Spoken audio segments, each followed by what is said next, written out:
کرنا چاہتا ہوں کہ آج جو سب سے بڑی کامیابی ہماری ہے، آپ دیکھیں کہ ہم نے 9 ججز جو فل کورٹ تھا، ایفیکٹولی فل کورٹ تھا، کیونکہ باقی ججز اویلیبل نہیں ہیں، وہ ہم نے بنوا دیا۔ اب یہ بڑی ہمیں تو اس کی بہت اطمینان تھا، فیصلہ ادھر کا ہو ادھر کا ہو، جو فل کورٹ کو جو لوگ کہتے رہتے تھے، جو آپ صحافی کہتے رہتے تھے، آپ میں جو تجزیہ کار ہیں وہ کہتے رہتے تھے، وہ ایک پوری ڈیمانڈ تھی کہ التجا تھی کہ سارے جج اکٹھے بیٹھے۔ آج وہ ہو سکا۔ اب اس میں ذرا ہمیں اس بات پہ کچھ بیچ میں ٹیسٹ اچھی نہیں رہی کہ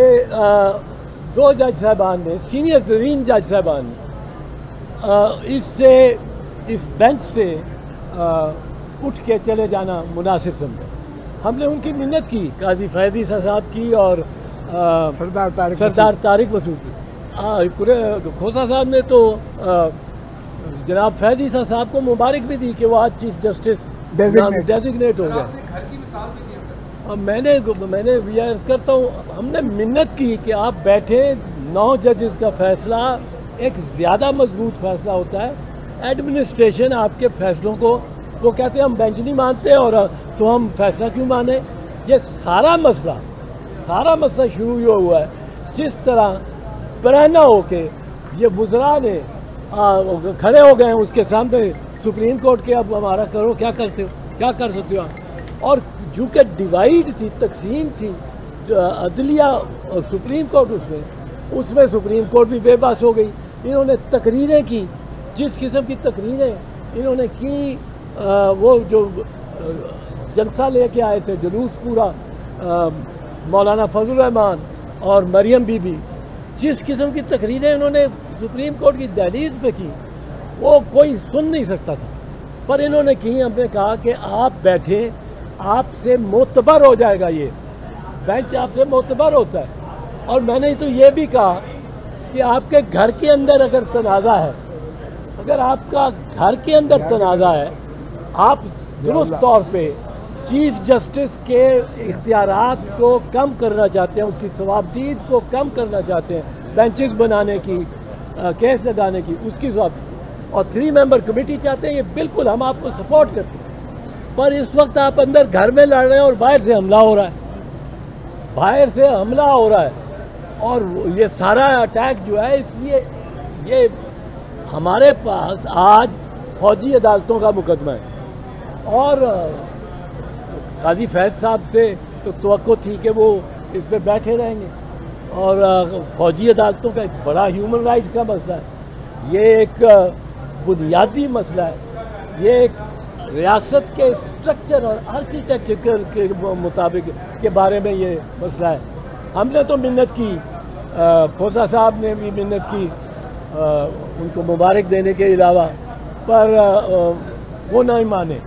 اور ہمیں اس کا ذرا افسوس ہے۔ مان جاتے، 9 جج بیٹھے ہوتے، 9 ججز میں سے ہماری چاہے اقلیت نکلے، کیونکہ یہ دونوں جج طارق مسعود صاحب اور فیضی صاحب تو سمجھے جاتے ہیں عرف عام میں کہ یہ چیف جسٹس کے خلاف ہیں۔ میں اور کھوسہ ہم چیف جسٹس کو طاقتور دیکھنا چاہتے ہیں بیرونی عناصر کے مطابق، پر اندرونی سپریم کورٹ کے اندر میں ہم چیف جسٹس سے بہت سارے اختیارات کم کرنے کے بہت پہلے سے حق میں 20 سال سے ہم کہہ رہے ہیں کہ 184(3) کی اپیل ہونی چاہیے۔ یہ اپیل لا رہے ہیں، بہت اچھی بات، پر وہ اپیل ہوگی آئینی ترمیم کے ذریعے، اس کا میں اس میں زیادہ نہیں چاہتا، پر بہرحال آج ہم بڑے مطمئن ہیں۔ آج سپریم کورٹ نے اور چیف جسٹس صاحب نے جو آخری پوائنٹس میں کہا کہ جو ان سے فوجی عدالتوں کی حیت بھی سامنے آ جاتی ہے، کہ انہوں نے کہا کہ وداؤٹ ریزن انہوں نے فیصلہ دینا ہے، گلٹی ناٹ گلٹی، اور ان کے جو فوجی سیکرٹ پلیس میں بھی ہو سکتے ہیں، پتہ نہیں ہو بھی گئے کہ نہیں ہو گئے، اور وکیل اس میں چاہے پیش ہونا ہو، یہ عدالت کیسی ہے۔ انہوں نے پوائنٹس ریز کیے ہیں چیف جسٹس صاحب نے آج۔ کل ہم سمجھتے ہیں، کیونکہ پھر چھٹیاں عید کی بھی آ رہی ہیں اور سپریم کورٹ کی بھی چھٹیاں ہو گئی ہیں، کہ کل امید ہے ہمیں کہ کوئی عبوری فیصلہ آ جائے گا، پر یہ عدالت میں اور اس کی کارروائی پہ دیکھیں۔ اعتزاز صاحب آپ تو مطمئن ہیں آج کی سماعت پر، لیکن آپ کی پارٹی آپ سے اور فیصل صاحب سے مطمئن نہیں بس کر یار چھوٹی وہ وال آف شیم جو ہے وہ وال آف فیم بنے صاحب بھی شامل ہیں، اعجاز العاصم صاحب بھی شامل ہیں، جسٹس منیر اختر صاحب بھی شامل ہیں، مظاہر علی اکبر نقوی صاحب بھی شامل ہیں اور عائشہ ملک صاحبہ بھی شامل ہیں۔ یہ 7 ججز پر مشتمل، باقی 6 جج یہاں نہیں ہیں، لاہور میں نہیں، اسلام آباد میں نہیں ہیں، ورنہ ہماری استدعا تھی کہ فل کورٹ بیٹھے، یعنی 15 کے 15 جج صاحبان سنیں۔ ہم نہیں چاہتے تھے کہ پھر یہ ہے 7-3 7-5 3-2 اس کی کوئی ابہام رہ جائے۔ تو بہرکیف اگر 2 سینئر جج صاحبان نے اپنی مرضی سے، یہ نہیں کہ ان کو جو ہے کسی نے مانے کیا، بلکہ چیف جسٹس صاحب نے سبھی کو بلایا،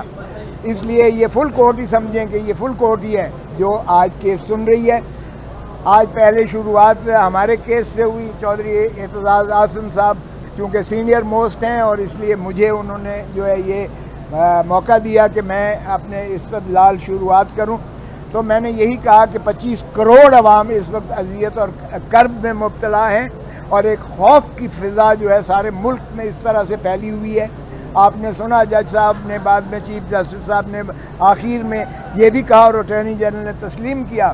کہ اگر وکلاء کو جو ہے ہراس کیا جا رہا ہے، عزیر بھنڈاری کو اٹھا لیا گیا 4-6 گھنٹے،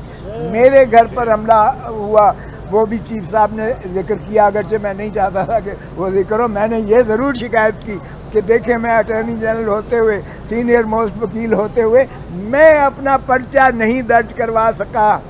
ایک ASI نے پرچہ میرا بھی، وہ میرے اوپر قاتلانہ حملہ اور میرے گھر کے اوپر حملے کا اور میرے ڈرائیور کو زخمی کرنے کا اور میری گاڑی کو ہٹ کرنے کا اور میرے گیٹ پر گولیاں برسانے کا، وہ بھی ASI کی ودیت میں پرچہ درج ہوتا ہے۔ میں موجود ہوں، زندہ آپ کے سامنے کھڑا ہوں۔ بہرکیف چیف جسٹس صاحب نے آخر میں یہ بھی کہا کہ یہ جو صحافی حضرات کو اور اٹارنی جنرل کو کہا بتائیں، میں آپ کو نام لے کر بتاؤں کہ جن صحافیوں کو آپ نے جو اغوا ہے، جن کو جو ہے اس طرح ہراساں کیا جا رہا ہے، یہ بھی بند کریں اور فوراً مخلصی دیں۔ اسی طرح چودھری صاحب نے پوائنٹ آؤٹ کیا کہ عورتوں کو بھی جو ہے آپ سے بھیجا میں، یعنی ان کو بھی محبوس کیا ہوا ہے، ان کو جیلوں میں بند کیا ہوا ہے، چیف صاحب نے اس کی بھی فہرست مانگی ہے، اور ٹوٹل کتنے مقدمات ہیں اس وقت، کتنے لوگ پابہ سلاسل ہیں، کتنوں کو فوجی عدالتوں میں مقدمہ ریفر کیا گیا ہے، کتنے سویلین سائڈ پر ہیں، یہ ساری بھی فہرست چیف جسٹس صاحب نے مانگی ہے۔